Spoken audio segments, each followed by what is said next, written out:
अल्हम्दुलिल्लाहि रब्बिल आलमीन वल आक़िबतु लिल मुत्तक़ीन वस्सलातु वस्सलामु अला रसूलिहिल करीम अम्मा बअद फ़अऊज़ु बिल्लाहि मिनश शैतानिर रजीम बिस्मिल्लाहिर रहमानिर रहीम लक़द कान लकुम फ़ी रसूलिल्लाहि उस्वतुन हसना आमन्तु बिल्लाहि सदक़ल्लाहु मौलानल अज़ीम वसदक़ रसूलुहुन नबियुल उम्मियुल मुतीउल मुबीनुल मुईनुल करीम वनहनु अला ज़ालिका लमिनश शाहिदीन वश्शाकिरीन वल्हम्दुलिल्लाहि रब्बिल आलमीन। या खुदा बहरे जनाबे मुस्तफ़ा इमदाद कुन, या रसूल अल्लाह अज़ बहरे खुदा इमदाद कुन, या शहीद करबला, या दाफ़िए करबो बला, गुल्लुखा शहज़ादे गुलगों क़बा इमदाद कुन, गौसे आज़म बमने बेसरो सामा मददे, क़िबले दीन मददे, काबे ईमा मददे, बगिरदाबे बला उफ्ताद कश्ती मदद कुन मदद कुन मदद कुन, या मुईनुद्दीन चिश्ती क़ादिरी यमनारे, या गौसे आज़म मीज़नम दमज़ शेख अहमद रज़ा ख़ां क़ुत्ब आलम मीज़नम बलग़ल उला बिकमालिही कशफ़द दुजा बिजमालिही हसुनत जमीउ ख़िसालिही सल्लु अलैहि व आलिही। करूँ तेरे नाम पे जाँ फ़िदा, न बस एक जाँ दो जहाँ फ़िदा, दो जहाँ से भी नहीं जी भरा, करूँ क्या करोड़ों जहाँ नहीं। जिसको अपने नबी से जितनी मोहब्बत का एहसास हो, कोशिश करें उतनी आवाज़ के साथ रसूल और आले रसूल की बारगाह में दुरूद सलाम की डालियाँ निछावर करें। पढ़े बावाज़े बुलंद अल्लाहुम्मा सल्ली अला सय्यदिना व शफ़ीइना व नबीना व मौलाना मुहम्मदिन मअदिनिल जूदि वल करम व आलिहि व अस्हाबिहि व बारिक वसल्लिम सलातुन व सलामुन अलैका या रसूलल्लाह सल्लल्लाहु तआला अलैहि वसल्लम। मैं सबसे पहले मुबारकबाद पेश करता हूँ तमाम अरकान कमेटी, बानियान जलसा और जुमला आशिक़ान मुस्तफ़ा को, जिन्होंने इस महफिल को सजाने में दामे दिरामे कदमे सुखने जिस तरह से भी हिस्सा लिया। अल्लाह करीम सबकी कोशिशों काविशों और मेहनत को अपनी बारगाह में कबूल फरमाए और परवरदिगार आलम आज की इस महफिल को हम सबों के लिए ज़रिया निजात बनाए। शुरू से लेकर अब तक आपने खूबसूरत अंदाज में नात व मनक़बत के अशार भाई मोहम्मद अली फैज़ी और भाई अहमदुल फत्ताह साहिब से समाअत किए। उनके अलावा आपने दीगर अशख़ास से भी नात व मनक़बत और तक़रीर समाअत की।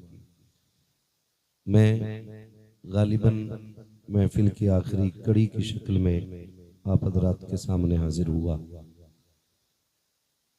ये बात बिल्कुल हकीकत है कि रात बहुत बड़ी हो रही है और एक के ऊपर सुई जा चुकी है और आप लगभग, जहां तक मैं समझता हूं, 8 साढ़े 8 बजे से यहाँ बैठे हुए होंगे।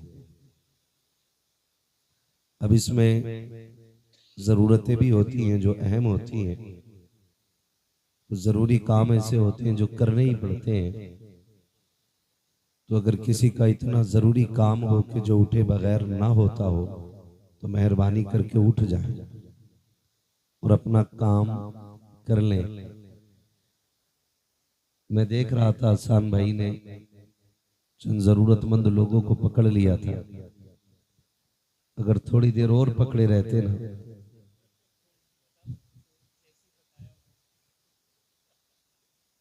तो माहौल खराब हो जाता।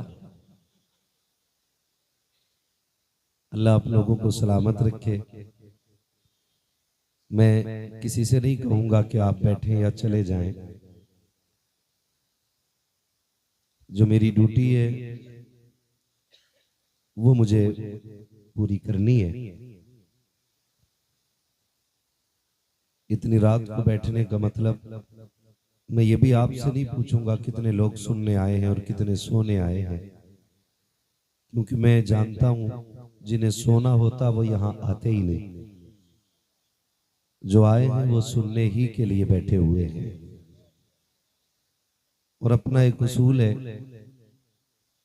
कभी ये नहीं कहते कि साहब महफिल कामयाब हो जाए, सुबह को तज़किरे हो जाएं।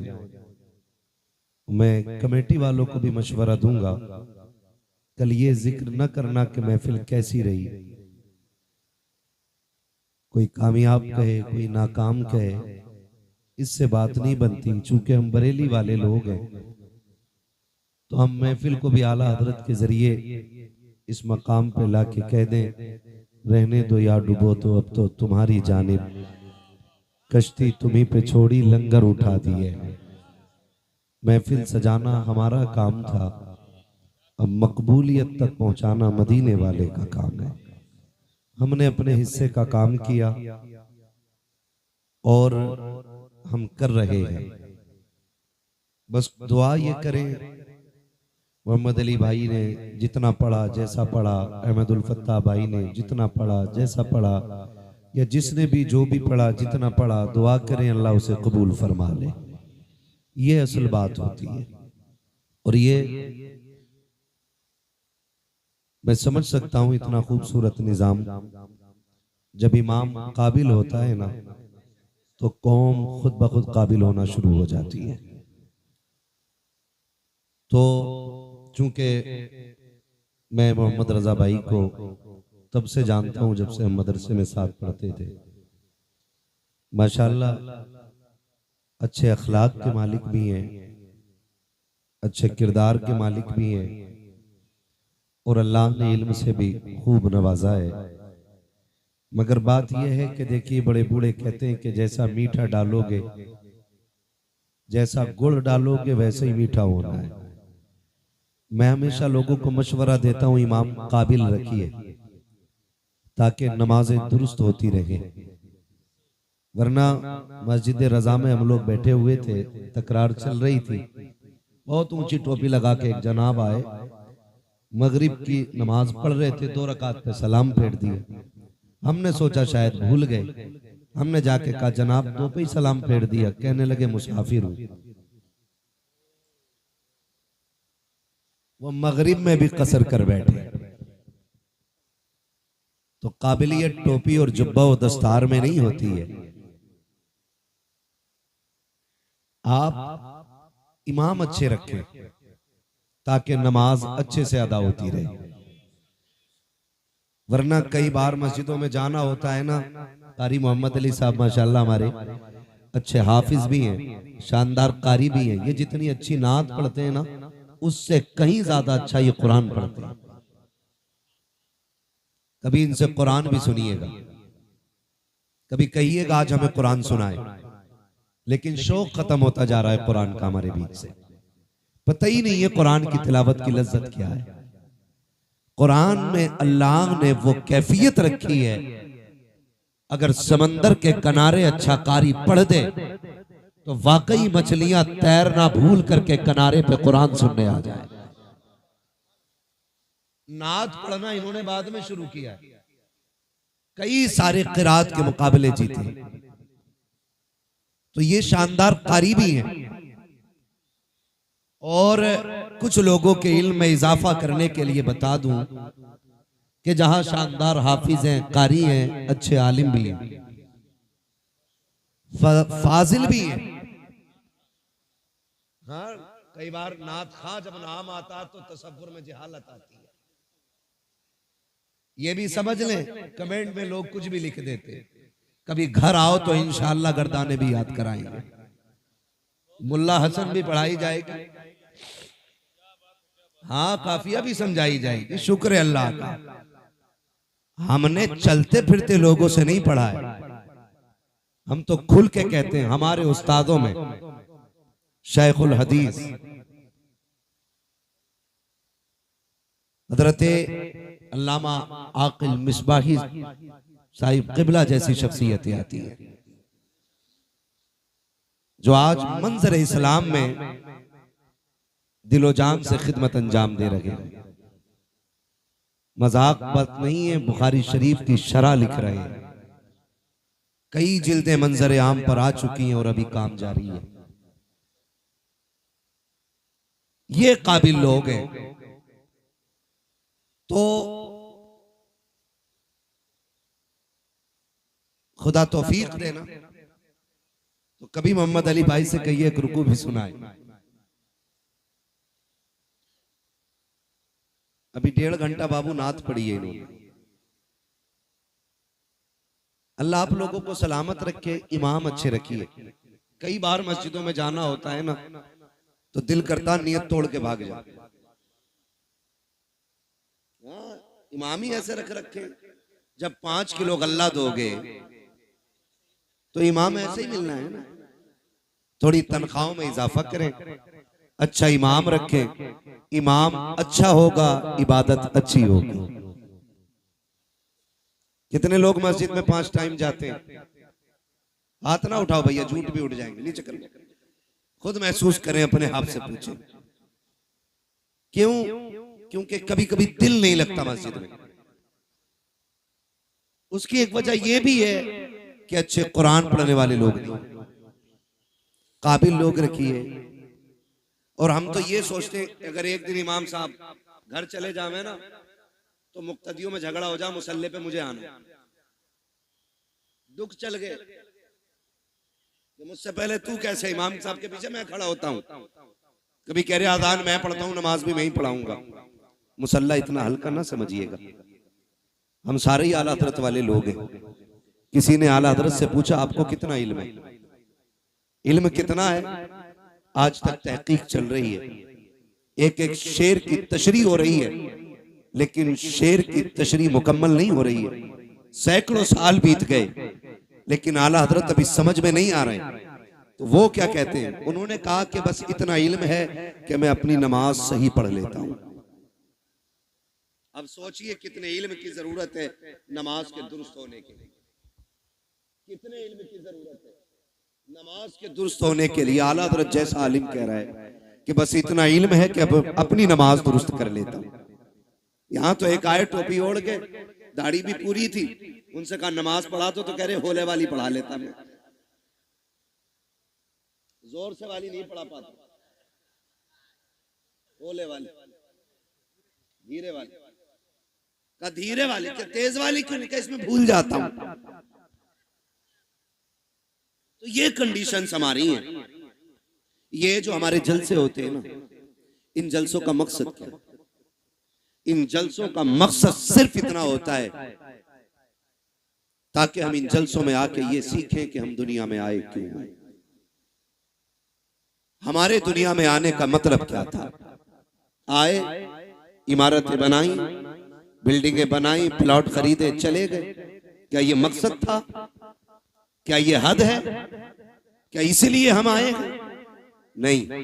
आला हजरत ने बात साफ कर दी। जमीन व जमा तुम्हारे लिए, मकीनो मकान तुम्हारे लिए, चुनीनो चुना तुम्हारे लिए, बने दो जहां तुम्हारे लिए, दहन में जबां तुम्हारे लिए, बदन में है जान, बदन में है जान, बदन में है जान, बदन में है जान। कुछ लोग अभी सर्दी में ठिठुर के बैठे, बोलना नहीं चाह रहे। बोलेंगे तो गरमाई आएगी। देखा ना, मुझे साइंस आती है। कितनी अंदर की बात बताइए। बोलेंगे तो गरमाई आएगी। दहन में ज़बा, बदन में है जहां, हम आए यहां, उठे भी वहां। जो नहीं बोल रहे वो उठ जाएं, जो खड़े उन्हें बैठने का मौका मिल जाए। हाँ, कभी कभी ऐसा होता है उन्हीं को जाम मिलता है जिन्हें पीना नहीं आता है ना। अगर किस्मत से कुछ सुस्त लोग आगे बैठ गए तो वो उठ के उधर चले जाएं। जो मजबूत लोग हैं वो थोड़े से आगे आ जाएं। हम आए यहां, उठे भी वहां, सबा वो चले कि बाग फले, वो फूल खिले कि दिन हो भले, लिवा के तले सना में खुले रजा की ज़बां रजा की ज़बान तुम्हारे लिए। अब इतना तो समझ में आ गया हम आए क्यों हैं। एक सवाल आपसे कर लूं, बर्दाश्त करेंगे? निकाह किसकी सुन्नत है? किसकी? हुजूर की सुन्नत है। बारात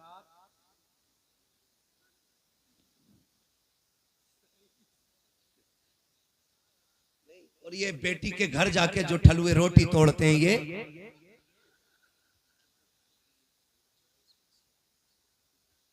समझ रहे हैं ना मेरी बात? मैं कुछ पूछ रहा हूं आपसे। दिल्ली गए थे बचना है ना? जो बारात में जाके रोटी तोड़ते हैं, ये निकाह क्या है? बोले जिनका हो गया वही क्यों बोल रहे हैं? बोलो जरा, क्या है? किसकी? रसूलुल्लाह की। एक सुन्नत को अदा करने के लिए कितने गुनाह करते हो, ये भी बोलो मेरे बेटे। एक सुन्नत अदा करने के लिए कितने गुनाह करते हैं, बेहिसाब। निकाह हुजूर की सुन्नत है, और एक सुन्नत अदा करने के लिए क्या क्या न किया। अगर हम आगाज करें जिंदगी का, खुदा सबके बेटों को जवानी दे, बड़ी बात है। इसलिए कि बेटे के सर पे सेहरा देखना ये माँ का सबसे बड़ा ख्वाब है। घर में चांद सी दुल्हन लाना ये माँ का बहुत बड़ा ख्वाब होता है। जब बेटा बाप के कंधे के बराबर खड़ा होता है ना, तो बाप का सीना फख्र से ऊंचा होता है, झुकता नहीं है। बाप का सीना फख्र से ऊंचा होता है। अल्लाह ने मेरे बेटे को जवानी दी है। जब खुदा जवानी दे ना, तो फिर खुदा को ना भूलना। क्या करना है? खुदा को नहीं भूलना है। यही असल है। बेटा जवान हुआ, अम्मा ने क्या कहा? जैसी बेटे जवानी की दहलीज पे कदम रखते हैं, माँ कहती है चांद सी दुल्हन लानी है। मैं समझता हूं हर माँ की कहानी ये होगी, क्योंकि हर माँ अपने लाल से बेपनाह प्यार करती है। मैं कहूं कि मोहम्मद रजा भाई की माँ प्यार करती है, सिर्फ ये गलत होगा। मेरी माँ प्यार करती है, सिर्फ ये भी गलत होगा। आपकी माँ प्यार करती है, सिर्फ ये गलत होगा। हर माँ का एक ख्वाब होता है, मेरा लाल जवान हो, सेहरा पहने, दुल्हन चांद सी मैं ढूंढ के लाऊं। मुझे तो हैरत होती है ना, जब बहुएं आके शिकायत करती, मौलवी साहब कोई तावीज होगा जिससे मेरी बहू का लड़ना खत्म हो जाए। तो मैं कुछ देर सोचता हूं कि इसे ये हो क्या गया है, शिकायत कौन सी लेके आई है, पूछो बात क्या हो गई। तो एक सीधी बात कहती है, पता नहीं मेरी सास को जलन होती है मुझसे। ये एक बेटा मेरी बात कान खोल के सुन ले, और याद रखिएगा, अगर एक रात के जलसे से जन्नत मिलती ना, तो हुसैन 72 गर्दनें नहीं कटवाते करबला में। ये भी कान खोल के सुन लीजिए। अगर जन्नत इतनी सस्ती होती ना, तो फिर करबला में हुसैन ने 71 लाशें नहीं उठाई होती। महंगी है जन्नत, उसे बचा के रखना जरूरी है, बचा के रखना जरूरी है। जब आके ये शिकायत की जाती है ना कि मेरी सास मुझसे जलती है, मेरा एक सवाल हर बहू से है, तुझे पता है तुझे कितनी हसरतों से लाई है? जब बेटा 12 साल से ऊपर चढ़ा था ना, तभी से उसने दुल्हन के तस्करे शुरू कर दिए थे। तभी से रिश्तेदारी में जाके कहती थी, सुनो बेटा 15 साल का हो गया, बेटा 18 का हो गया, मेरा बेटा 19 का हो गया। हम भी दुल्हन देख रहे हैं। क्यों? ताकि किसी अच्छी दुल्हन का पता मिल जाए, अच्छी दुल्हन का पता मिल जाए। मेरी बहन, मेरी बेटी, कान खोल के सुन, कोई माँ किसी बहू की दुश्मन नहीं होती है। किसी माँ को अपने बेटे की शरीके हयात से जलन नहीं होती है। आप अगर ये पूछें फिर ये झगड़े कैसे, एक सीधी सी बात है, याद रखिएगा ये सबक जाके बहन बेटी को पढ़ाना, कहना सुनो माँ हर बहू के अंदर एक अच्छी माँ देखना चाहती है। माँ हर बहू के अंदर एक अच्छी माँ देखना चाहती है। वो ये चाहती है कि जितनी फिक्र मैंने अपने बेटे की है, उतनी ही फिक्र, जाने दीजिए, उतनी ही फिक्र मेरे बहू को होनी चाहिए, उतनी ही फिक्र। मैं खुद समझता हूं मेरी तकरीर जितनी अहम थी उसी वक्त मुझे मौका दिया गया। मुझे खुद भी पता है, मुझे इस वक्त मौका देने का मतलब ये है कि तकरीर इतनी जरूरी नहीं है। बस ये है जो लोग बाहर से आए, मुझे पता, मैं उनके लिए बोल रहा हूं। अल्लाह आपको सलामत रखे। जरा कह दें या रसूल अल्लाह। मैं किसी को डांटूंगा नहीं, मर्जी है जिसे उठ के जाना चाहे चला जाए। मेरा उसूल है, महबूब की महफिल को महबूब सजाते हैं, आते हैं वही जिनको सरकार बुलाते हैं। तो एक बहू के अंदर माँ एक अच्छी माँ देखना चाहती है। तो ये जो शिकायतें चल रही है ना छोटी छोटी, कहीं ना कहीं हमने इनमें कमियां की, कहीं ना कहीं हमने इसमें गलत किया। जब हम आए हुजूर के लिए थे तो जिंदगी किसके लिए जी रहे? आज के हालात आप देखें, हमारी कंडीशन क्या है। हम सारे दुश्मनों के निशाने पे बैठे हुए हैं। आज सारी इस्लाम दुश्मन ताकतें मुत्तहिद हो गई हैं और सबका एक ही मिशन है, मुसलमानों को मिटाया जाए, इस्लाम खत्म किया जाए। मैं कसम खा के कह सकता हूं, सुबह कयामत तक न मुसलमान मिट सकता है और ना ही इस्लाम मिट सकता है। इसलिए कि इस इस्लाम की बुनियाद इस उम्मत को मेरे नबी ने बनाया है और इस दीन की हिफाजत मेरा खुदा कर रहा है। फानूस बन के जिसकी हिफाजत हवा करे, वो शम्मा क्या बुझे जिसे रोशन खुदा करे। तो ये दीन मिट नहीं सकता है, लेकिन आपको होशियार होने की जरूरत है, आपको होश में आने की जरूरत है, आपको होश के नाखून लेने की जरूरत है। कितनी तेजी के साथ बेटियां मुर्तद हो रही हैं। आपके बरेली सबसे आगे इस लिस्ट में है कि सबसे ज्यादा अगर दीन छोड़ा है तो आपके बरेली की बेटियों ने दीन छोड़ा है। मैं खुल के कह रहा हूं, क्या किया हमने उनके लिए, कितनी तहरीकें चलाई, कितनी तंजीमें बनाई, कितनी कमेटियां बेटियों की हिफाजत के लिए बनाई गई। मुझे बताया जाए, बस जितनी देर खबर आती है बेटी फलां की भाग गई, उतनी देर गुस्सा आता है, उतनी देर प्लानिंग होती है। अगला सूरज निकला, फिर वही बेढंगी चाल। कौन बचाएगा इन बेटियों को आकर के? क्या फिर से उमर इब्न खत्ताब को आना है? क्या फिर से शेर खुदा को आना है? क्या फिर कोई सलाहुद्दीन आएगा? क्या फिर कोई मोहम्मद बिन कासिम आएगा? क्या फिर से किसी खालिद बिन वलीद को आना है? नहीं, जिनको आना था आ चुके। अब या तो तुझे खालिद बिन वलीद बनना है या मुझे खालिद बिन वलीद बनना है। ये बात कान खोल के सुन लीजिए। मुझे नारों की जरूरत नहीं, तुम्हारी वाह की जरूरत नहीं। मेरा उसूल है, मैं आईना को दिखाऊंगा दाग चेहरे के, जिसे खराब लगे सामने से हट जाए। हमें फैसले करने पड़ेंगे, हमें जजमेंट लेना पड़ेगा, यहां बैठ करके ये इत्तेफाक राय करना पड़ेगा कि बेटियों को बचाना कैसे। किसी की एक गई, एक के जाने से कोई फर्क नहीं पड़ता है। लाखों भी चली जाएं तो इस्लाम को फर्क नहीं पड़ता है, इसलिए कि इस्लाम शान वाला था, शान वाला है और शान वाला। तकलीफ कब होती है? जब वो किसी गैर के बिस्तर पे बैठ के कहती है मैं अब्दुर्रहमान की बेटी हूं, मेरा नाम फातिमा है, तब दिल धड़कना छोड़ देता है।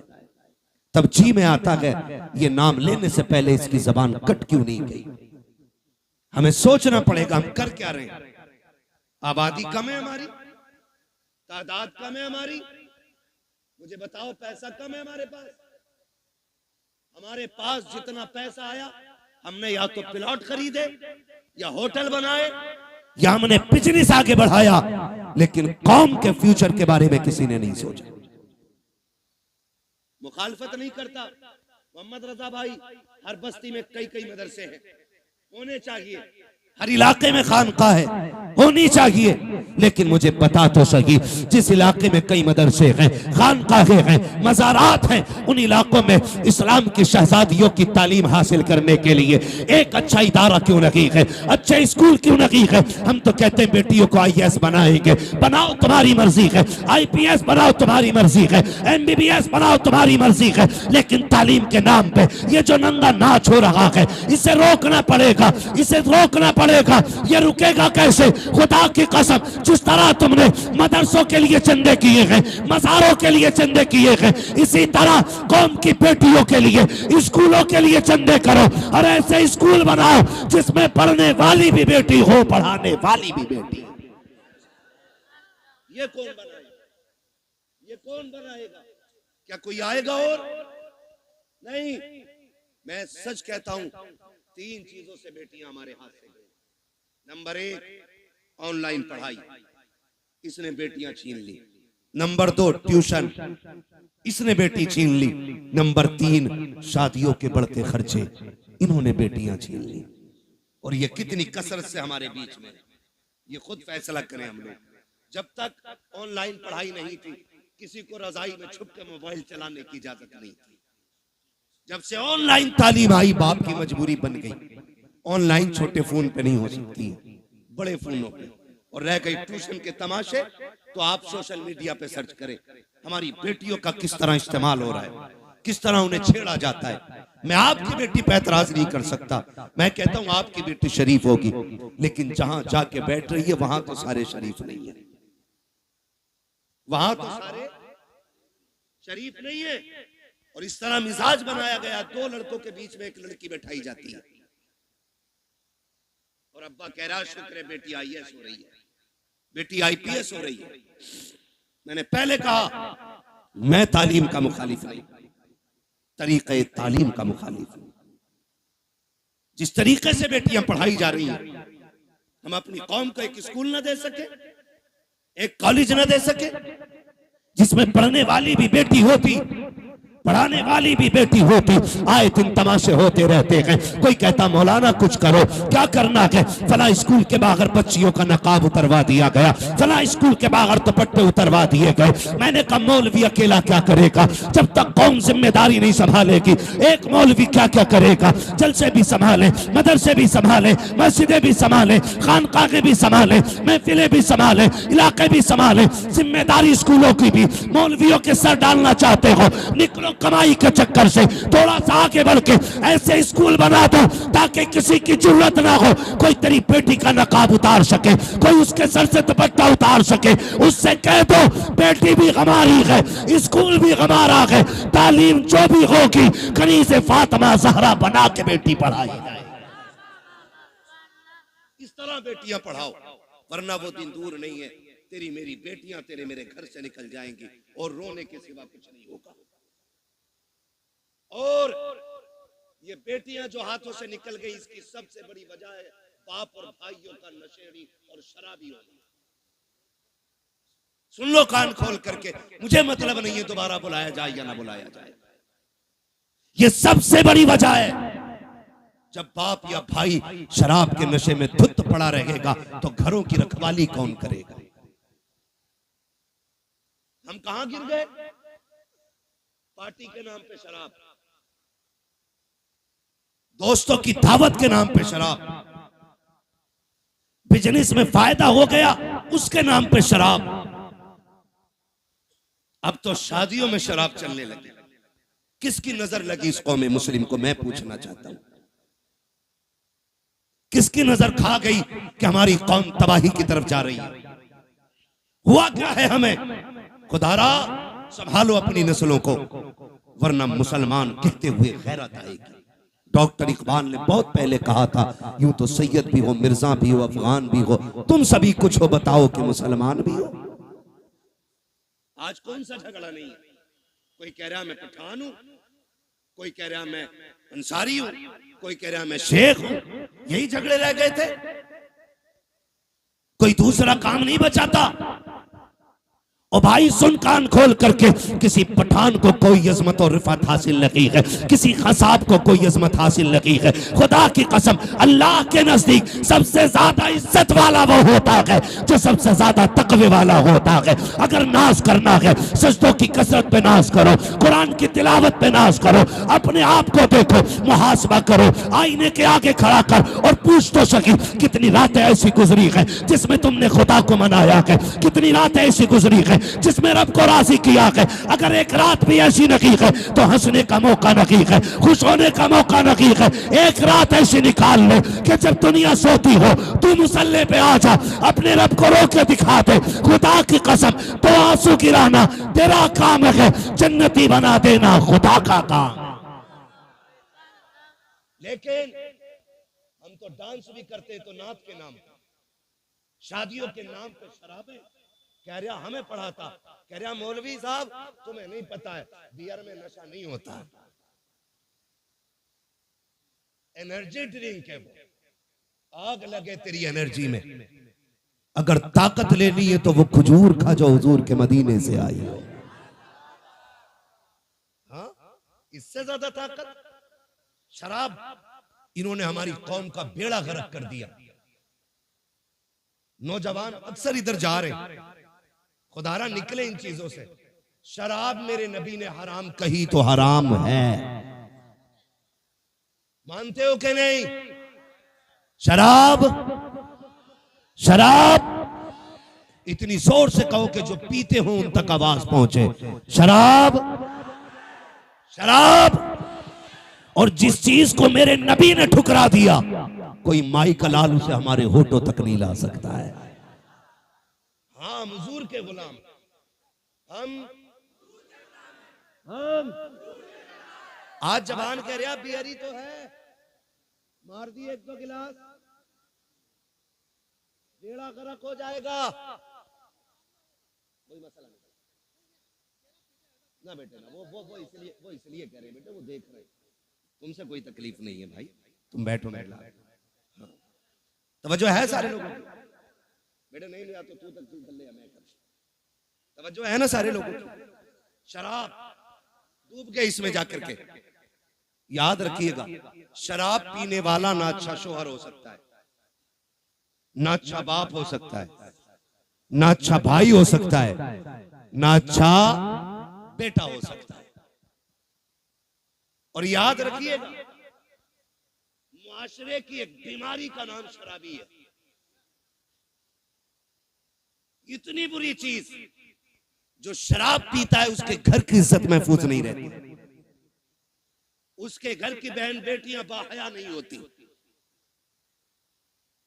अगर किसी को घर की इज्जत को आग लगाना हो तो शौक से शराब पिए जाके।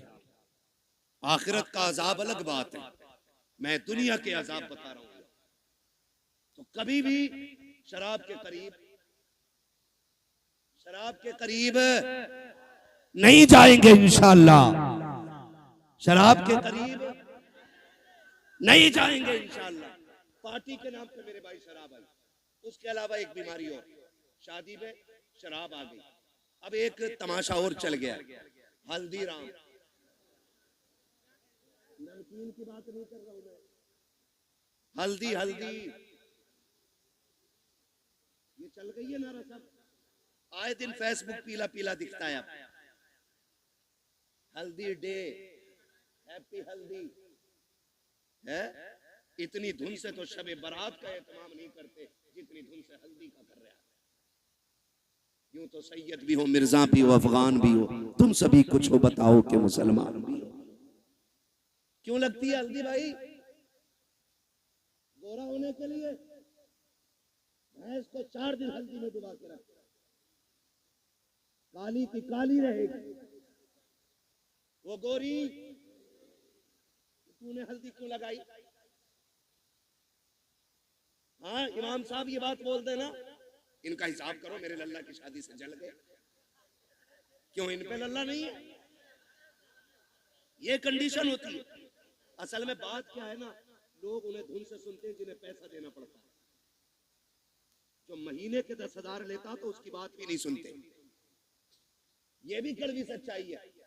कभी ये सोच रहे हो कि अपनी जमात के खिलाफ ना, मैं जानता हूं।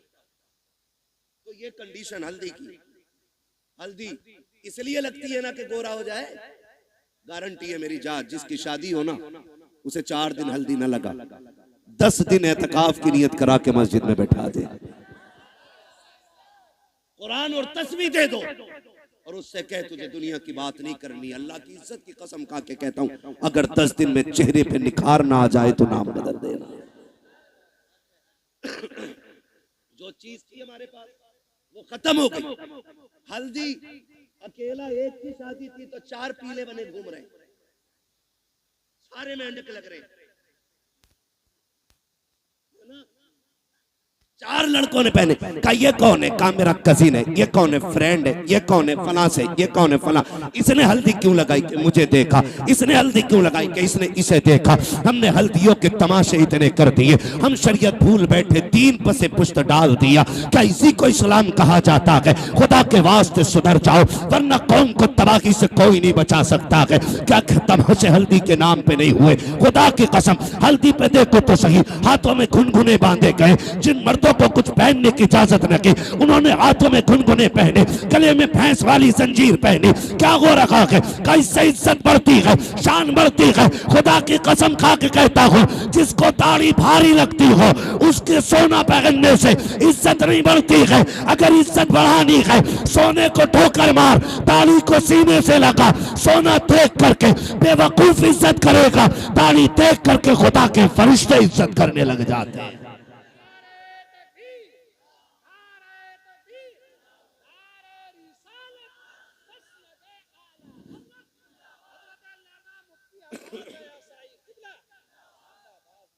समझ रहे मेरी बात? हल्दी करोगे तो बंद करो हल्दी सल्दी, जितनी तूने लगाई है इतने में 4 लोगों का खाना बन जाता। क्या तरीके हैं ये? इस्लाम ने 5 वक्त वुजू का तरीका दिया था। तुझे वो देखे मुंह नहीं निखारा जा रहा, हल्दी लगा के पीला हो रहा है। हल्दी लगा के, और कम लड़कियां नहीं, अब्बा दे रहा 15,000, ले ब्यूटी पार्लर चली जा। कहां? ब्यूटी पार्लर अब्बा भेज रहा है। अब्बा ये भुएं कटवाई जाती है, ये पूछो इन उलमा से, एक बाल तक उखेड़ना हराम है। एक बाल तक। तमाशे हो गए, हद हो गई। जन्नत न तेरे बाप की है न मेरे बाप की है। जन्नत इतनी सस्ती होती ना तो ज़ैनब ने लाशों पे घोड़े देखते हुए तोड़ते घोड़े देखे, लेकिन सर से चादर नहीं सरकने थी। सगे भाई के बदन पे घोड़े तोड़े, सैयदा ज़ैनब ने पर्दा नहीं छोड़ा। देखो तो सही, अकबर की लाश सामने थी लेकिन पर्दा नहीं छूटा। बेटों की लाश पे घोड़े तोड़े, पर्दा नहीं छोटा। तेरी बेटी ने गैर के जाके आगे अपने कपड़े उतार दिए, दुपट्टा हटा दिया। का इतना सजा दे एक रात की दुल्हन बन सको। मैं कहता हूं मेरी बहन कान खोल के सुन ले, इस महकम से एक रात का हुस्न आता है। अल्लाह वाली बन जा, कयामत के दिन अल्लाह इतना हसीन बनाएगा कि हूरे तेरे हुस्न को देख के रश्क करती नजर आएगी। और नतीजे मेकअप कितने में होता है? अरे पैंट कितने में होता है ये बताओ, सीधी बात। कितने में हो जाता? 10,000, 5,000, 15,000, जैसी क्वालिटी चाहिए। अब तो सब में बन गई है ना। अच्छा उसूल क्या है? दूल्हा बनते हैं तो क्या रकात पढ़ते हैं? कितनी पढ़ते? पीछे वाले भी पढ़ते हैं कि ऐसे ही चले गए थे ससुराल? कितनी रकात? 2 रकात। और फिर तरीका यह है इस्लाम का, 2 रकात पढ़ के गया था, 2 रकात आके पढ़ता। तू भी पढ़ता, वो भी पढ़ती, लेकिन वो इसलिए नहीं पढ़ेगी कि वुजू करना पड़ेगा, और वुजू कर लिया तो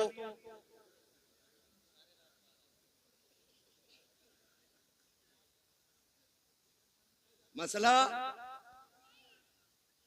पुट्टी छूट जाएगी। बच्चा कह रहा अगर वुजू कर लिया तो पुट्टी छूट जाएगी। ये राज सारे ही जानते हैं। हाँ? अब नुकसान जानते हो? जब पहली रात देखा था तो लग रही थी परी की बच्ची, अगले दिन जब देखा ना तो लग रही थी चुड़ैल की बच्ची। इसके नुकसान आप जानते हैं? इंसान की नजर में जो चेहरा समा जाता फिर उसको उसी चेहरे से मोहब्बत होती है। अगर वो बदल जाए तो मोहब्बत कम हो जाती है। यही वजह है जो तलाक कसरत से हो रही है, याद रखिए, यही वजह है जो तलाक कसरत से हो रही है।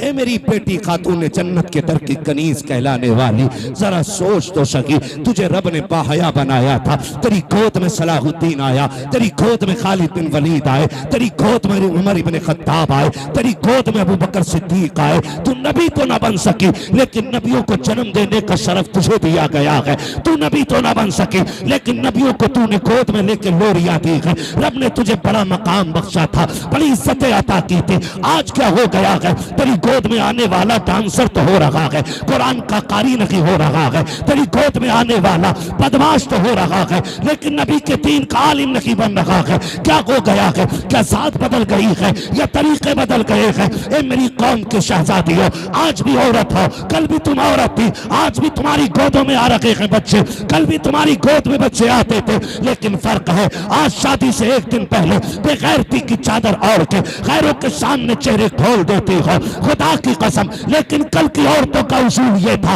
हजरत मौलाए कायनात मौला अली का दौरे खिलाफत है, इस्लाम की शहजादी यकात के साथ गुजर के जा रही है। रास्ते में एक नौजवान गुजरा, हवा का झोंका आया, उसने बच्ची के चेहरे से नकाब उड़ा दिया। न बच्ची ने नौजवान को देखा, न बच्ची को देखने की खबर है। जैसी कपड़ा हटा, झोंका आया, उस नौजवान की निगाह उस लड़की की आंखों पे पड़ जाती है। इतनी खूबसूरत आंखें कि दिल दे बैठा। घर आया, खातिमा को बुलाया, कब पता तो करो फला खातून कौन है, कहाँ की रहने वाली है, उसकी आंखें इतनी खूबसूरत हैं। खातिमा ने पता लगाया, कहा फला की बेटी है, फला घर में रहती है। उसने कहा उस तक मेरी शादी का पैगाम पहुंचा दो। कोई बदतमीजी नहीं, कोई बदमाशी नहीं, कोई चैटिंग, कोई कॉलिंग नहीं है। सिर्फ एक बार देखा है, आंखों पे दिल आ गया, पैगाम भेज दिया है रिश्ते का, कहा मैं उससे निकाह करना चाहता हूँ। खातून गई जाके कहती है, बेटी फला नौजवान तुझसे निकाह करना चाहता है। बच्ची ने कहा था वो मुझसे निकाह क्यों करना चाहता है, कहा वो तेरी आंखों का आशिक बन बैठा है। कहा उसने मेरी आंखें कहाँ देखी, कहा तू कल चौक में जा रही थी,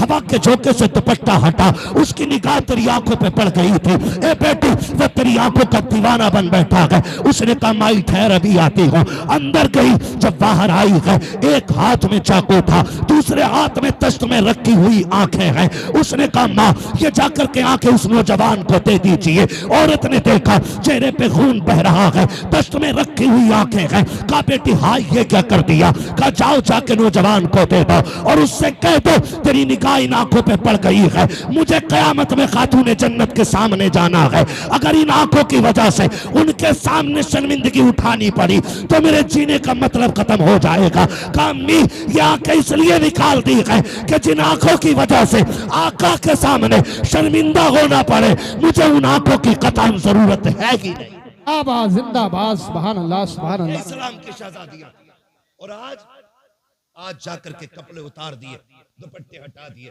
क्या उम्मीद रखते हो ऐसी औरतों की गोद में सलाहुद्दीन आएगा? क्या हो गया? तरीके बदल गए। जमीनो जमा तुम्हारे लिए, मकीनो मकान तुम्हारे लिए। हम मसलक के आला हज़रत के नाम पे नारे डट के लगा लेते। कौन है मसलक के आला हज़रत पे, बताओ कितने हो? उनकी जिंदगी हम देखें और फिर अपनी जिंदगी देखें। कोशिश करें अल्लाह हमें आला हज़रत के तरीके पे चलाए। हाँ, समझने की भी जरूरत है और पढ़ने की भी जरूरत है। माफ कीजिएगा, कुछ लोग मिजाज बनाए बैठे, जन्नत तो मिल ही रही है। इमाम गजाली जैसा सूफी जिसकी आज तहरीर पढ़ो तो लगता है दिल सीना चीर के बाहर आ जाएगा। मुकाशिफतुल कुलूब पढ़ने बैठ जाओ तो रोंगटा रोंगटा खड़ा होता है। जिसकी तहरीर में इतना असर है उसकी जात में कितना असर होगा। लेकिन जानते उन्होंने क्या कहा था? कहते एक फिक्र चैन से सोने नहीं देती। कौन सी फिक्र? कहा कि ये डर लगा रहता है पता नहीं ईमान पे मौत आएगी कि नहीं। है कोई जिम्मेदारी, है कोई गारंटी? इमाम गजाली जैसी शख्सियत कहती है कि डर लगता है पता नहीं ईमान पे मौत आएगी कि नहीं आएगी।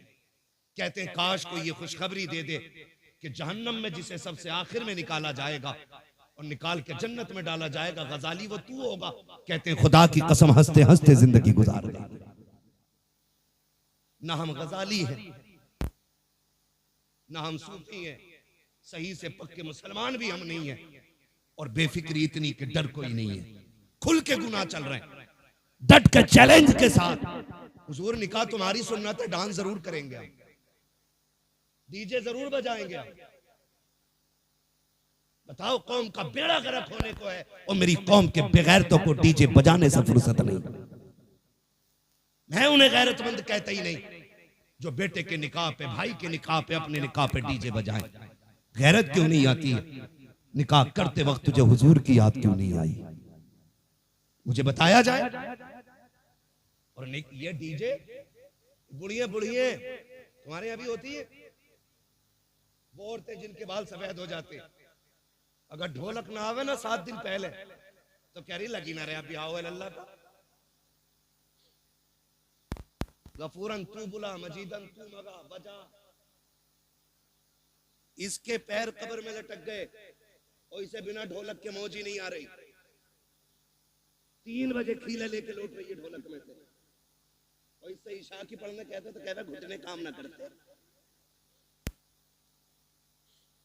मुसल्ले पे उठा नहीं जा रहा इससे, और नाली ऐसे कूदती चली जा रही है जैसे हिरन जा रहा है।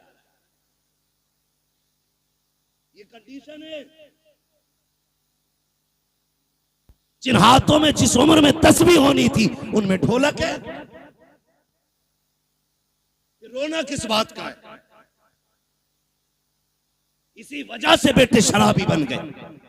जब माएं नचनियां होंगी ना तो फिर बेटे सलाहुद्दीन नहीं बनने, शराबी और जुआरी बेटे पैदा हो। इसलिए कि मां का ही कदम अच्छा नहीं था, मां का ही कदम अच्छा नहीं था। खुदारा रवैये बदलो, अपने रवैये, और ये ढोलक खत्म होगा इंशाअल्लाह, खत्म करेंगे इंशाअल्लाह, वादा कर रहे हैं इंशाअल्लाह। 7 दिन पहले ढोलक बजा, बातें बहुत सारी हो जाएंगी, वक्त मेरा मुकम्मल हो चला है। मैं आपसे चंद बातें कहना चाहता हूं। थके तो नहीं हो ना अभी आप? मेरी बात समझ में आ रही है ना? मैं जानता हूं आप 5 घंटे से लगातार साउंड की आवाज कानों से आपके टकरा रही है। आप थके न थके, पर्दे थक गए होंगे, ये फितरत है। मगर आपसे मैं चंद बातें कहना चाहता हूं। होता क्या है, कै दिन पहले डीजे बज रहे आजकल,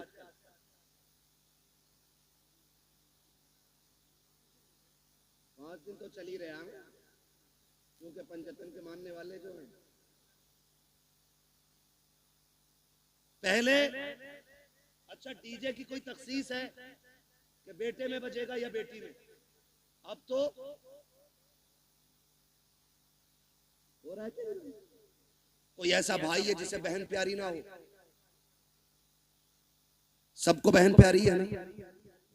बोले इतनी कमजोरी से नहीं, ताकि मैं बात भी पूरी ना कर सकूं।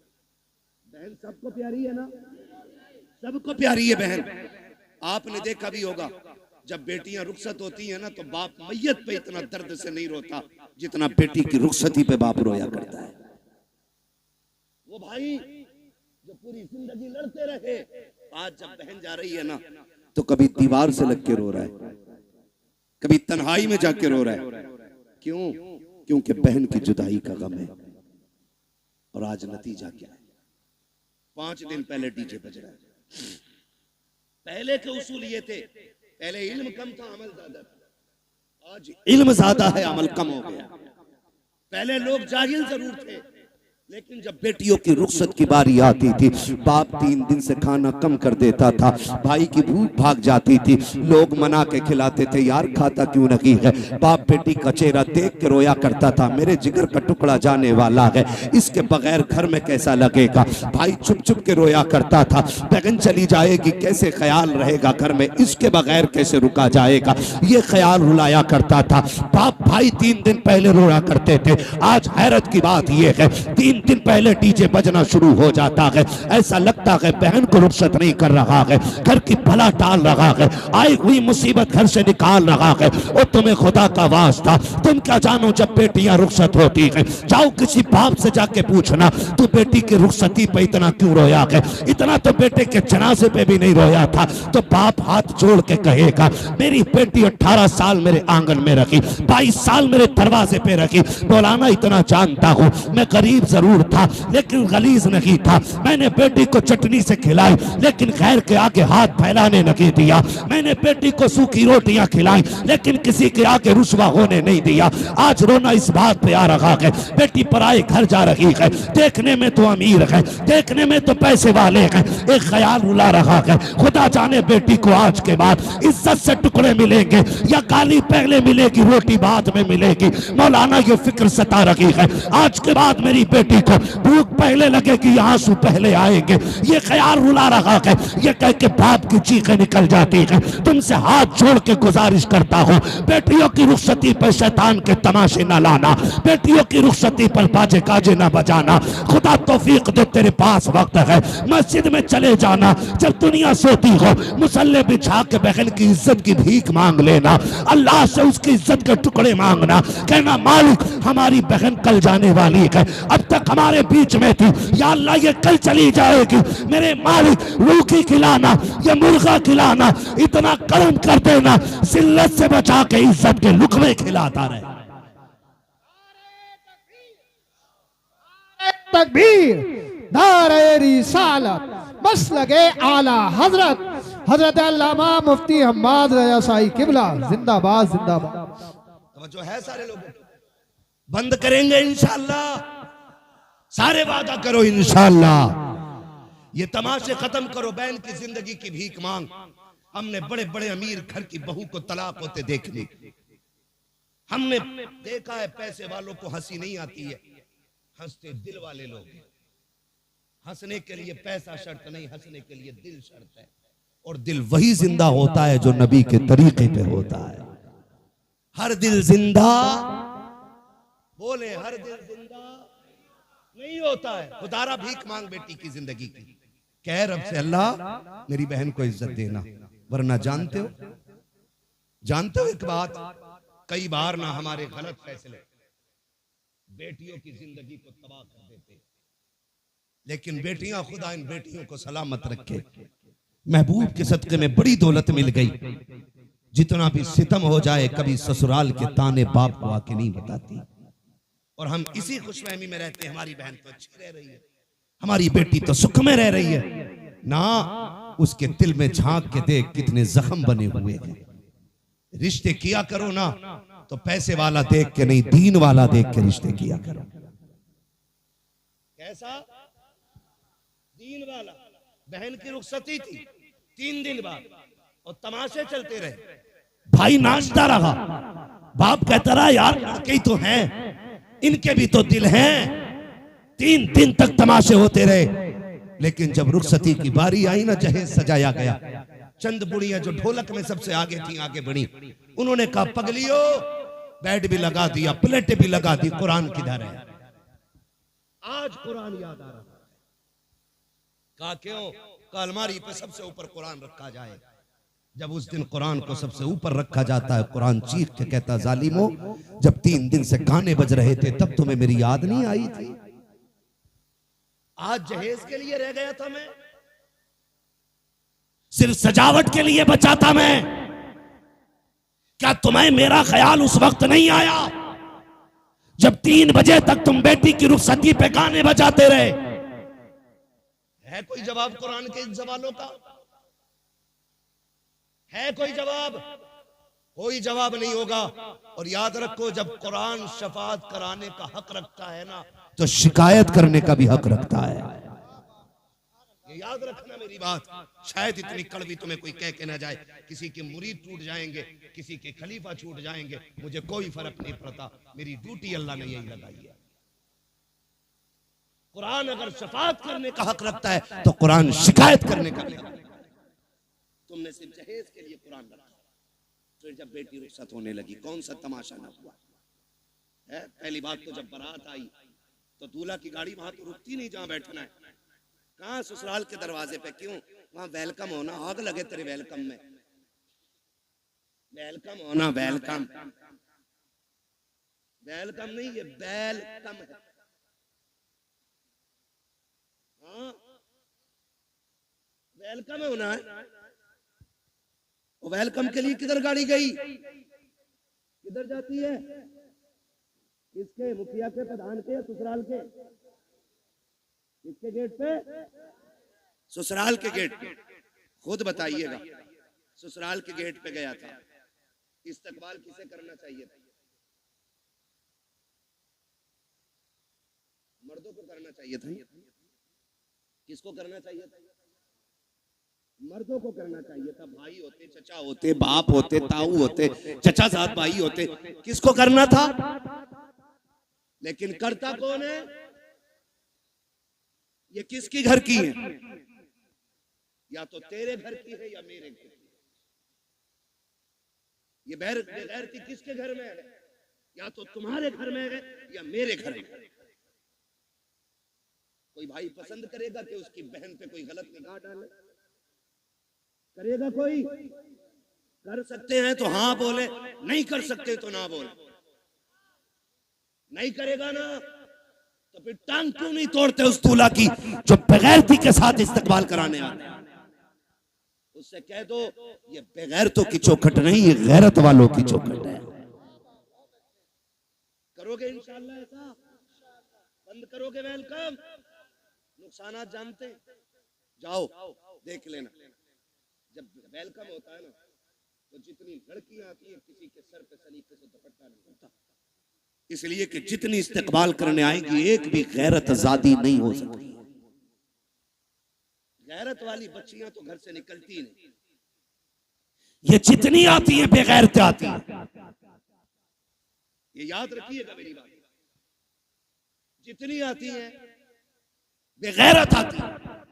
कोई जूस दे रही है, कोई पानी पिला रही है, कोई शरबत दे रही है, कोई कोल्ड ड्रिंक पिला रही है, कोई मीठा खिला रही है। मैं पूछना चाहता हूँ ए इस्लाम की शहजादी, तुझे रब ने हया का जेवर पहनाया था, गैरतों की चादरें उड़ाई गई थी, तू तो कनीज़ फातिमा ज़हरा बनाई गई थी, बता तो सही तेरा क्या बनेगा?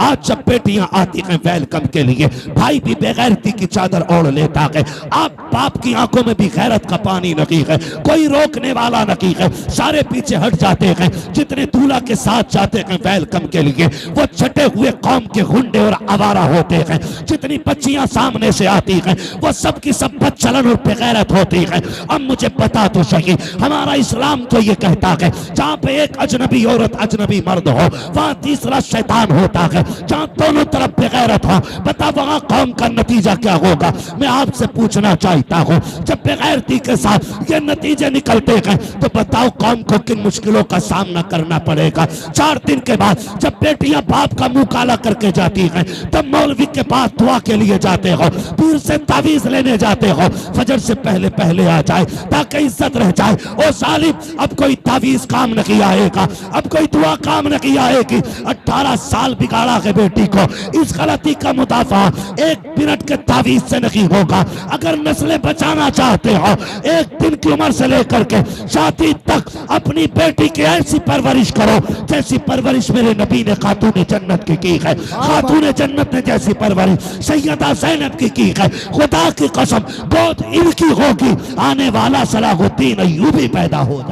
जिंदाबाद जिंदाबाद, नारे तकबीर, नारे रिसालत, मसलके आला हजरत उलमाए सुन्नत, जिंदाबाद जिंदाबाद। बंद करेंगे ये तमाशे इंशाअल्लाह। जितने वादा करते हाथ उठा के कहें इंशाअल्लाह। अब भी देखो किसके नस्ल में भी लहू में बेगैरती हाथ नहीं उठाए। देखो दाएं बाएं किसने नहीं उठाया है, जरा बंद करेंगे ये तमाशे इंशाअल्लाह। आज मैं दूसरी बार आया हूं, एक बार पहले भी आया था तो बारिश हो गई थी रब के करम से। आज आया हूं, आज 1 घंटे से ऊपर बात हो गई है। क्या नाम है अपनी इस बस्ती?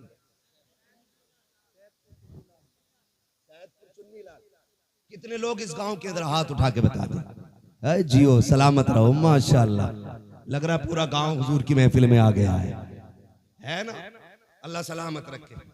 ठीक है जी, जितने इस गांव के लोग हैं वो हाथ उठाएं, जरा हाथ उठा लें। क्या भाई बेटे, फरमाइशें कई सारी है मेरे लाल, और भी लोगों की फरमाइश है। देखो जलसा, मैं जानता हूं मुझे नंबर बहुत देर में मिला है, लेकिन मैं चाहता हूं अगर देखो अगर काम ना हुआ तो फिर ये आपका 2-2.5 लाख खर्च करने से कोई नतीजा नहीं है। ये सुन लीजिएगा, हाथ उठाएं जो इस बस्ती के लोग हैं, उठाए जरा। या रसूलुल्लाह देखें गुलामों ने हाथ उठाए हैं। या अल्लाह जितने इस महफिल में आए हैं आज की रात के सदके सबको महबूब का सच्चा गुलाम बना दे। हाथ अभी ऊपर ही रखने ना, ऊपर ही, नीचे नहीं करने भी हाथ अभी नीचे नहीं करने। अल्लाह खातून जन्नत का सदका अता करे, हमारी बहन बेटियों को कनीज़े फातिमा ज़हरा बना दे। वादा करो आज के बाद इस बस्ती में डीजे नहीं बजेगा इंशाअल्लाह। वादा करें सारे लोग, डीजे वादा करें, डीजे। देखो बोल कौन नहीं रहा है, डीजे नहीं बजेगा। गैर शरीक कोई भी रस्म अदा नहीं होगी। शराब से बचेंगे इंशाअल्लाह। वादा करें इंशाअल्लाह। जो डीजे बजाएगा उसका बाइकाट करेंगे इंशाअल्लाह। हाथ अब नीचे कर लीजिए, हुजूर की महफिल में वादा हो गया। इमाम लोग हैं, कितने इमाम हैं? 3 इमाम हैं, 2 हैं अभी। मैं इन 2 से अर्ज करूंगा और तीसरे तक मेरा पैगाम पहुंचा देना। खुदा के वास्ते आप मसलक आला हज़रत वाले लोग हैं, आप भी अहद कर लें जिस बारात में डीजे आएगा न उसमें निकाह पढ़ाएंगे न उसमें खाना खाएंगे। ये उलमा की भी जिम्मेदारी है। और इंशाअल्लाह मुझे उम्मीद है ये ताजुश शरिया वाले लोग हैं, ये आला हज़रत वाले लोग हाथ उठ गए हैं तो वादा पूरा किया जाएगा इंशाअल्लाह। इंशाअल्लाह ढोल बंद होगा, गाने बंद होंगे। और अगर करना ही है ना, बस आखिरी बात सुन ले जरा, कहते हैं या रसूल अल्लाह, शादी पे कार्ड छपते हैं, दावतें होती हैं, जाती है ना, सबके नाम होते हैं। क्या हमारे कार्ड में हुजूर का नाम भी होता है? खाला के नाम का कार्ड है, फूफा के नाम का कार्ड है, मामू के नाम का कार्ड है, किसी कार्ड पे हुजूर का नाम भी लिखा है कि नहीं? आप कहेंगे कैसे हुजूर को कार्ड जाएगा कैसे? एक सीधी सी बात है, खाला को कार्ड इसलिए दिया कि वो आए, खालू को कार्ड इसलिए दिया वो आए, फूफा को कार्ड इसलिए दिया वो आए, सारे रिश्तेदारों को इसलिए कार्ड दिया गया ताकि वो आए। एक कार्ड मदीने भी भेज दिया करो। आप कहेंगे कैसे? वो कार्ड सीधा सा है, निकाह तेरा हो महफिल हुजूर की सजा लिया कर। महफिल हुजूर की हो, सुना है आप हर आशिक के घर तशरीफ लाते हैं। मेरे घर में भी हो जाए चरागा हुजूर को बुलाने का बस यही एक कार्ड है। दूल्हा तेरा बेटा बने, सेहरा मदीने वाले का होना चाहिए। वो सरवरे किश्वरे रिसालत जो अर्श पर जलवागर हुए थे, नए निराले तरब के शामा अरब के मेहमान के लिए थे। है ये सेहरा चलता हो और दूल्हा तेरा बेटा बना हो, फिर देख सिर्फ हुजूर नहीं आएंगे, रब करम करेगा तो फरिश्ते हुजूर के साथ आ जाएंगे। तो एक कार्ड हुजूर के लिए जाएगा इंशाअल्लाह। और जरूरी नहीं है मोहम्मद अली फैजी आए तब महफिल सजेगी, अहमद उल फत्ता आए तब महफिल सजेगी, हम्माद आएगा तब सजेगी। मैं कहता हूं कोई भी ना आ सके ना तो मुफ्ती अहमद रजा मोहम्मद रजा भाई को बैठा दे माइक पे, क्या हुजूर की नात सुना। वो जब देखते हैं ना मुंह नहीं दिल देख के आया करते हैं। तो इंशाअल्लाह ये कार्ड हुजूर को जाएगा इंशाअल्लाह। और जिस घर में डीजे बज जाता है उस घर में हुजूर को नाराज कर दिया जाता है। फिर कह रहा फौरमा कम पड़ गया मौलाना, मुफ्ती साहब ने फातिहा हल्की पड़ी थी, कम क्यों पड़ा है? पहली बात तो डीजे बजाया, हुजूर नाराज, खुदा की रहमतें नाराज, यही है ना। और जब रहमतें नाराज तो बरकतें नाराज, फिर बरकतें नाराज। और एक काम और क्या, उल्लू बन गए सारे गधे, खड़े होकर खाना चाहिए स्टैंडिंग में, आधा खा रहा आधा फेंक रहा। ये कंडीशन बना रखी है, डोंगे के डोंगे रखे और कह रहा इसे बदलते ले आओ। ये वो लोग हैं जो अपनी बीवी के छींचड़े फेंकने पे भी नाराज हो जाते हैं। क्या तुझे पता 240 को मिल गया, थोड़ा सा मसाला है 280 हो गया, इधर महंगाई ज्यादा है तो बारात में जरूर जाना चाहिए। समझ रहे मेरी बात? तो ये वो लोग होते हैं जो बीवी को छींचड़े फेंकने पे भी गुस्सा हो जाते हैं और कहते हैं शाम को सब्जी ना बनाइए, वो कहती खत्म हो गई, कह रहा कुकर पोंछ के काम चला लेंगे। ये अपने घर की कंडीशन। और जब किसी बेटी वाले के घर जाते हैं तो डोंगा बोटी और शर्म कर, तेरी नजर में एक बोटी है लेकिन इसमें किसी गरीब की 18 साल की कमाई लगी है, किसी बाप की जवानी लग गई इस खाने को तैयार करने में।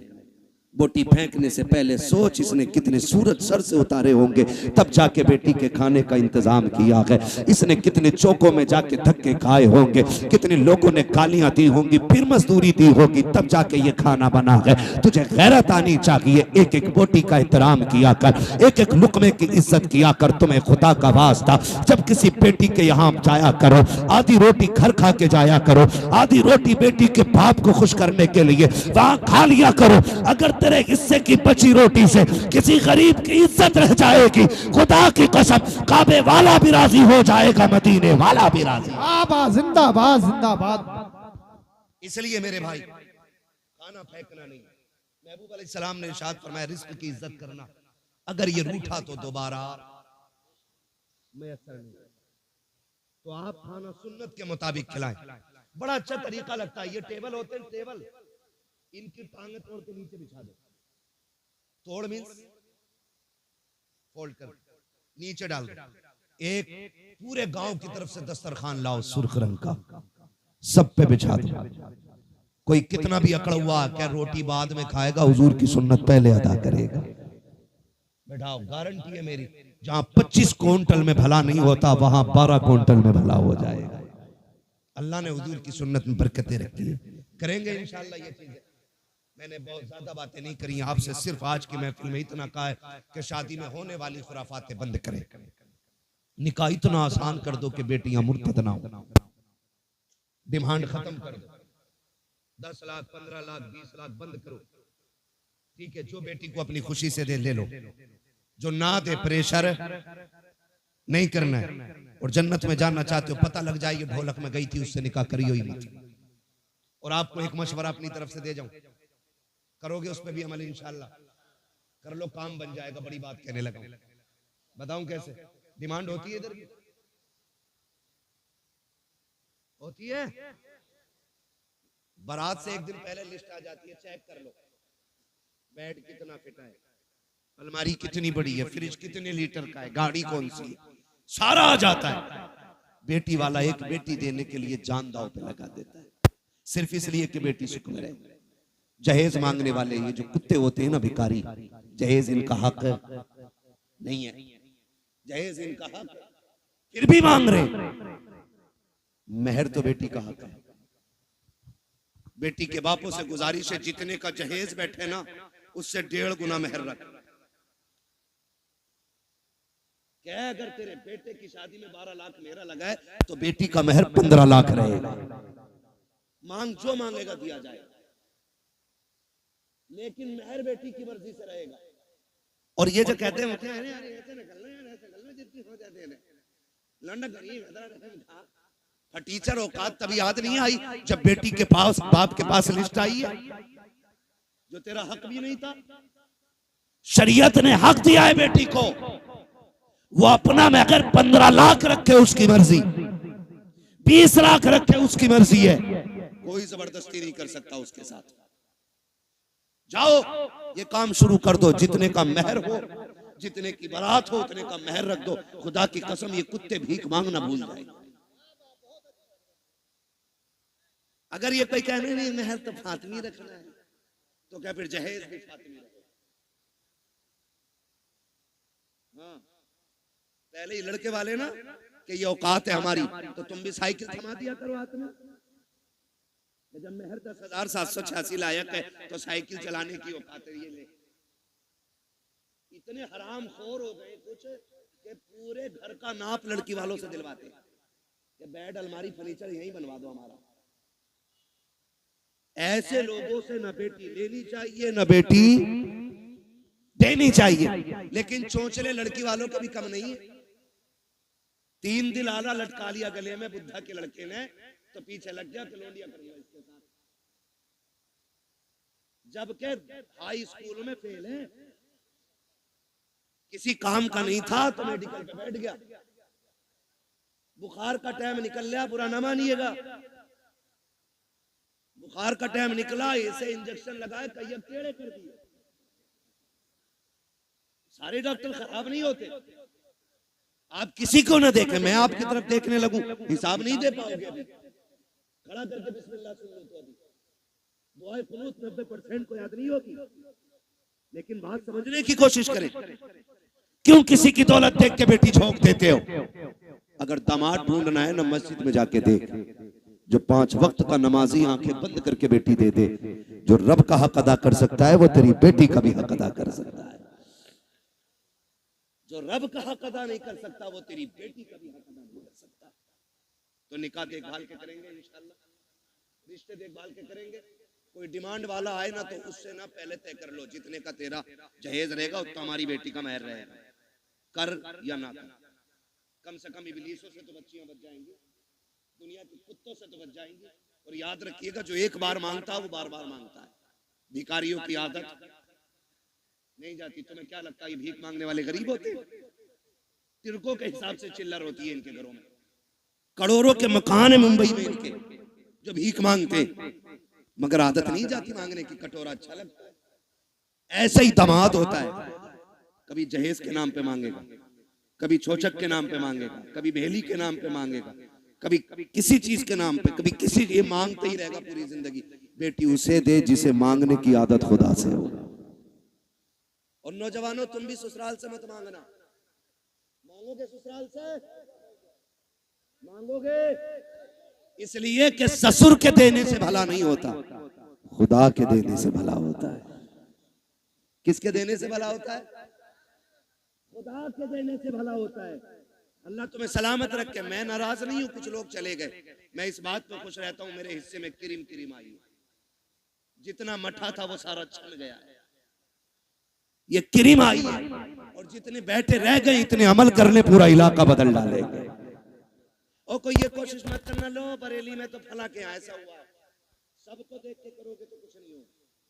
तुम अमल शुरू कर दो, तुम्हें देख के जमाना बदलने लग जाएगा। ऐसे बनो कि जमाने के साथ नहीं, ऐसे बनो जमाना तुम्हारे साथ चलने लगे। करेंगे इंशाल्लाह। मांगने वाले को बेटी मत दो। और अगर मैं कहता हूं कोई बेटी रह भी गई तो सब्र कर। किसी ने दौलत की वजह से नहीं अपनाया, किसी ने हुस्न की वजह से नहीं अपनाया, रह गई बाप के दरवाजे पे, चल सब्र से जिंदगी गुजार ले। मौत तुझे भी आनी है, मौत अमीरों को भी आनी है। फर्क इतना है, जो झुटला के चले गए, ठुकरा के चले गए पैसों की वजह से, अल्लाह इनकी कब्र में कोड़े चलाएगा। और जब तू कब्र में पहुंचेगी, अल्लाह तेरी कब्र को जन्नत की क्यारी बना डालेगा। तो रह गए हैं तो सब्र से जिंदगी गुजरेगी। और अगर हमें बेटी देनी है तो नेक लोगों के हवाले करनी है। करेंगे इंशाल्लाह। मैंने सारी बातें आपसे कह डाली है। शराब से बचेंगे इंशाल्लाह, जुए के करीब तो नहीं जाएंगे इंशाल्लाह। ये मेरे क्लासमेट दोस्त हैं, मैं इनसे पूछ लूंगा कभी भी फोन करके, जुआ तो नहीं चल रहा। अगर इन्होंने बता दिया चल रहा तो किसी मौलवी को जलसे में नहीं आने देना। बदलो यार, ये जो 3 लाख लगाए हैं, ये जो 4 लाख आपने जलसे में लगाए, इसका कुछ हल होना चाहिए, कोई ना कोई रिजल्ट आना चाहिए। कम से कम इतनी तब्दीली हो जाए, आज के बाद किसी शादी में गाना नहीं बजना चाहिए। नहीं बजेगा ना इंशाल्लाह, जो बजाएगा उसके यहाँ दावत खाने मत जाइए। इमाम निकाह पढ़ाने नहीं जाए, उसके बेटे को नमाज पढ़ाने के लिए इमाम नहीं जाए। हट जाओ। कैसे निकाह नहीं, जनाजे में भी नहीं आना। ये फाइनल कर दो, फिर देखे हमने किसने बजाया। कोई शान गाजे बाजे से नहीं बढ़ती, शान बाजे गाजे से बढ़ती तो हजरत अली की बारात ना, अली दूल्हा बन के सादगी से हुजूर की चौखट पे नहीं आई। सादगी में अल्लाह ने इज्जत रखी। तो करेंगे इंशाल्लाह। फरमाया गया लक़द कान लकुम फ़ी रसूलिल्लाहि उस्वतुन हसना। मेरे महबूब की जिंदगी आपके लिए बेहतरीन नमूना है, हुजूर का किरदार अपनाना है।